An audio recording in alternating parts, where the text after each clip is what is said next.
a stay-at-home dad, watching Disney movies he never had. His daughter digs through all the VHS, crushing the classics in a princess dress. Informed like Scuttle, Kurt's got your ticket, making it real like Jiminy Cricket. Most are off the Captain Hook, but if the Tweedledum, he'll be taking more shots than Bambi's mom. Leaves him raised like Simba, or cracked like the beach dishes. He'll show you a whole new world, you won't need 3 wishes. Stay at home, Disney Dad.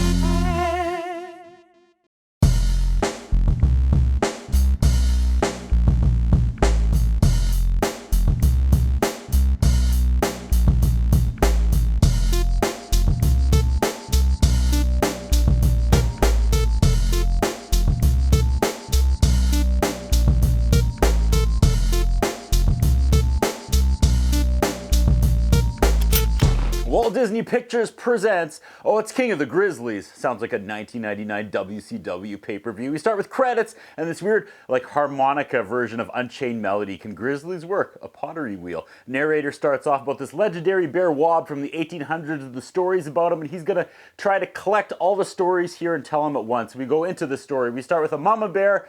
Oh, I feel like this is gonna be mostly like bear stock footage. Anyway, she has a son. Son only has 4 toes, and he would later be named this super long indigenous word that would later be shortened to just Whab, which means 4 toes. Lots of, again, just bear footage. This is going to be the strength of this movie. I hope they do some scenes with people in bad bear costumes like the Shaggy DA. And oh right, I never officially reviewed that one because Gmail somehow lost my entire review before I could record it, and now it just sits there mocking me because I have to rewatch it sometime, and I'm putting it off. But anyway, the mama bear frolics and hunts and plays.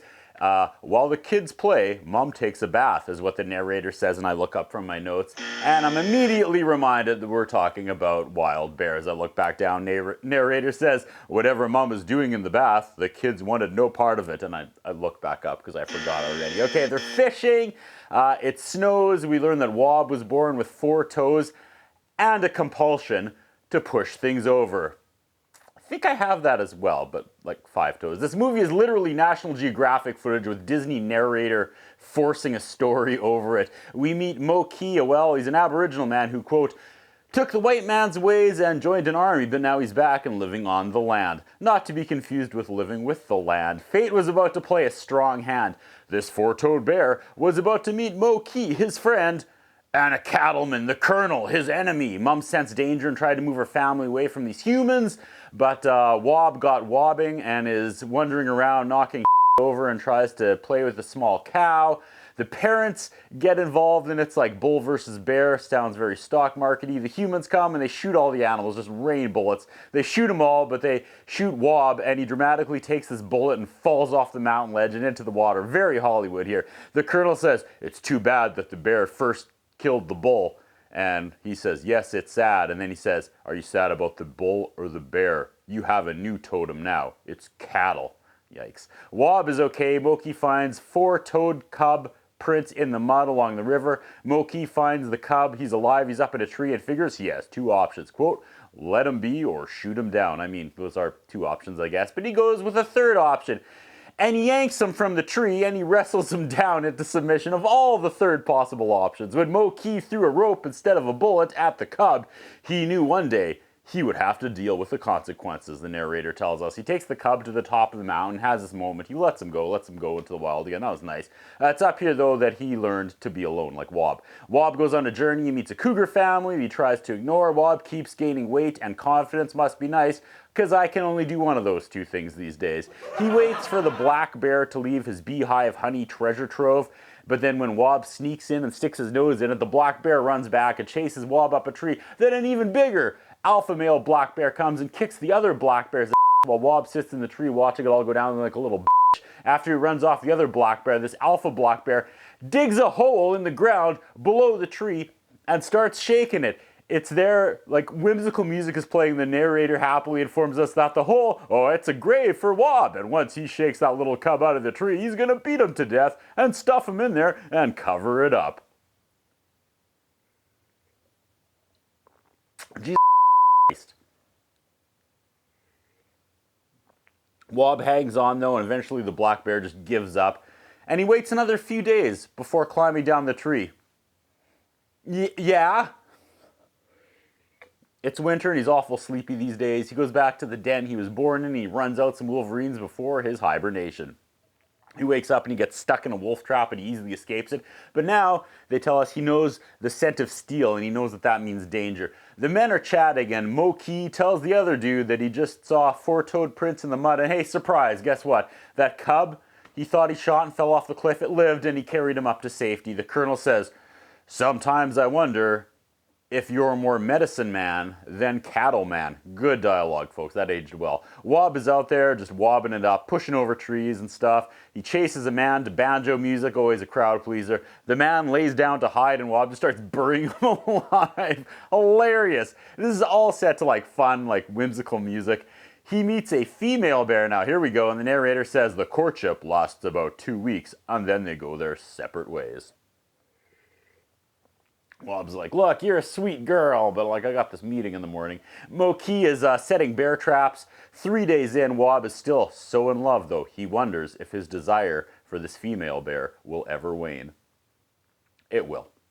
Now she's hungry and they go looking for food, and now he's fighting off another bear who wants Whab's food and Whab's woman, and now he's exposing like bear traps. He gets some food and, quote, makes it certain that she knows it's not ladies first. Oof. This bear kind of kicks ass. He's setting off bear traps and taking the food, and now his girl's up in his grill because she wants the food, and they fight, and that's it for her. That's her breaking point. She bounces, and then Whab's like, whoa, whoa, whoa, whoa, whoa, whoa, whoa, whoa, whoa, whoa, because, you know, the loving is just too good. Colonel Pearson is the other guy, and he's cutting down trees, and he's sinking mines deep into the mountains. 4 years passed. Mo-Kee takes a vacation he will never forget. While he's out there, Whab comes face to face with a survivor from years before. They share this mystic moment. Never before had there been such a grizzly. He tells him to go in peace. It was 2 or 3 weeks before wandering back into Pearson's empire, and he's full grown now and goes wherever the he wants. He was on a one-way trail to trouble, the narrator tells us. He's heading for the big summer roundup. The white-faced cattle are being herded, and they are not going to appreciate this unwelcome visitor when he gets there. Slim is cooking, and Shorty Russell is supposed to be doing lookout duty, but he's doggone sleeping. And I don't know why they're throwing shade so hard at these two guys, but Whab is just dancing into this unguarded bullpen and helping himself. He's about to eat like a king, but Shorty Russell snaps awake to the sound of a stampede as the bulls break free and run for their lives. It's chaos as everyone starts yelling, "Grizzly! Grizzly! Grizzly! Grizzly!" And these two bumblers are like climbing a tree and shooting down the grizzly, but instead they shoot a hat, a frying pan, a pillowcase of sugar, and a bunch of other items that are nowhere near the bear. These guys are great.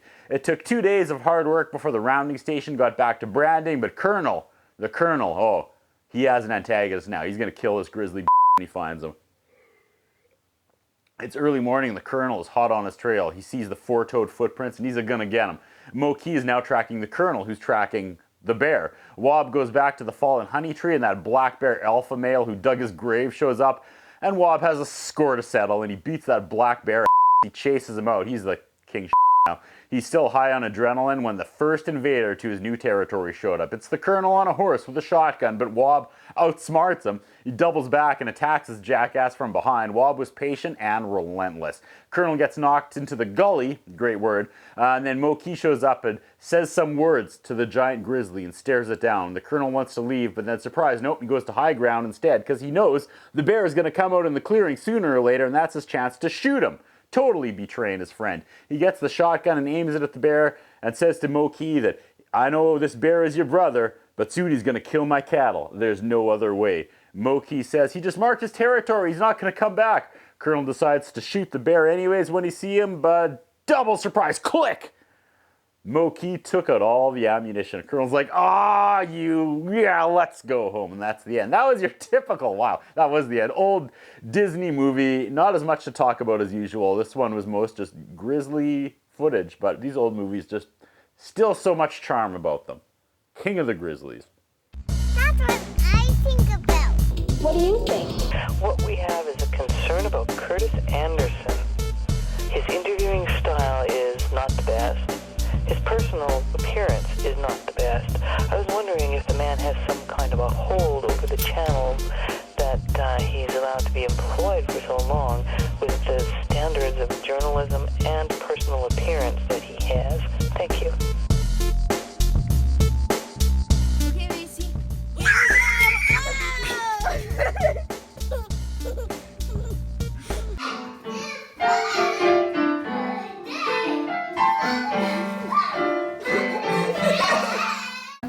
Jenny from the block.